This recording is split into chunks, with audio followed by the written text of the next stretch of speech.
What really is. Preparing for what's already here. Part 1. Knowledge. Chapter 1. Opening words and intentions.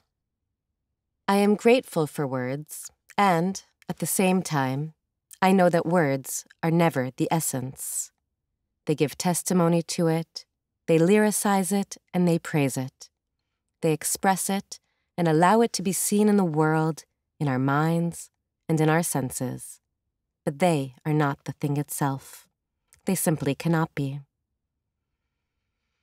I will use some words here that might sound or remind us of words from which we have tired or wish to distance ourselves. Sometimes I will use words that might sound philosophical or raise doubts in you. There, you might want to approach with tenderness, listening to the space between the words, letting the words enter you and do to you what they will do, and then listen and see your soul arrange what has been said in the beautiful way that only it knows to do. In our world, and the culture in which most of us live, there is quick, often inaccurate, often misleading use of language to describe the spirit. Words and wisdom that can only be understood from a place of silence, humility, slowness, and surrender are often stated with determination, aggression, judgment, and an attempt to control. We have grown tired and cynical towards this language, often even disgusted by it, because the inaccurate use has both hurt us and destabilized us, filling us with doubt to the point that we have questioned our own beauty and strength, and that of the spirit to which we were drawn in the first place. This book comes to speak the nature of things, to convey life in the world, not as the interpreting mind or the stories we tell describe them, but in their original form, the essence of which is to learn the difference. These things are not static images. They are not just what we see with our eyes or grasp with our mind or senses. These things are motion. They are wisdom that can be felt and known only when we say yes to living not according to our thoughts. But then, who am I, if not my thoughts or the story that I am used to believing? What is motion, if not shifting something from place to place or state to state? What is truth, if not theory, the right thing, or a new identity?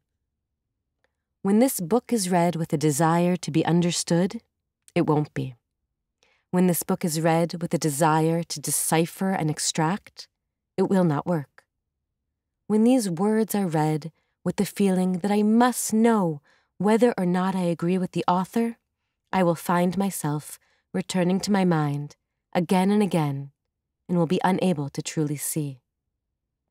If I ask for a method, I will miss the precision, power, and practicality that lie beneath the words. This book is being written for my current level of awareness. It seems as if that is all one can ever do. Sharing, as I've learned, is the true expression of love.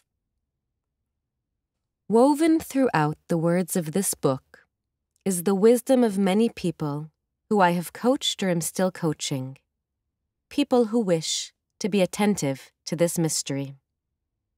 What has emerged is like a fountain from which numerous forms and perspectives have flowed forth, because such is life, one nature in an infinite number of manifestations.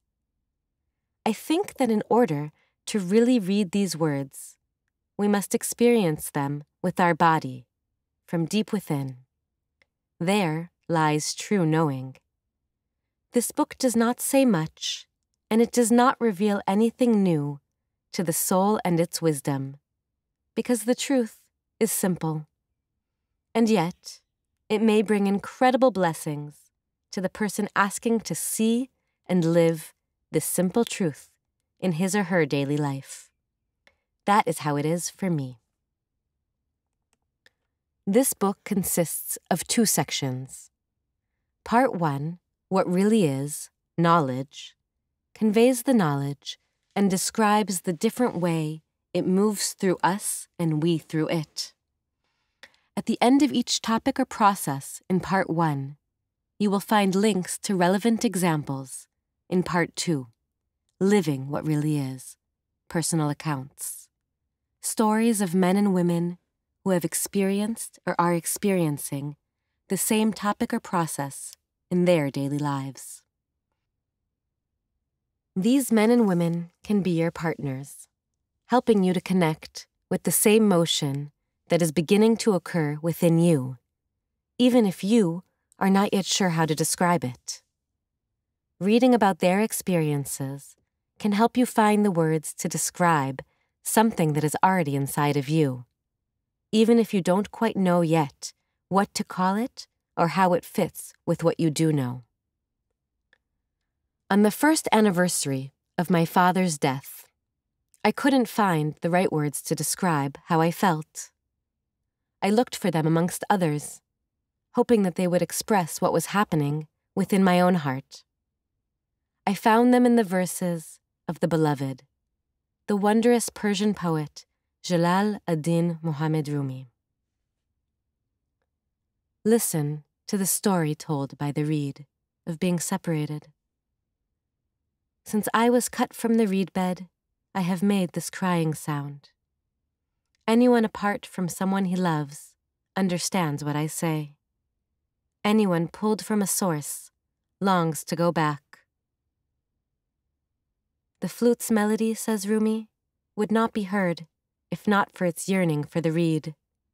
Without it, the spirit could not pass through. With deep love, Ruth Bar Shalev.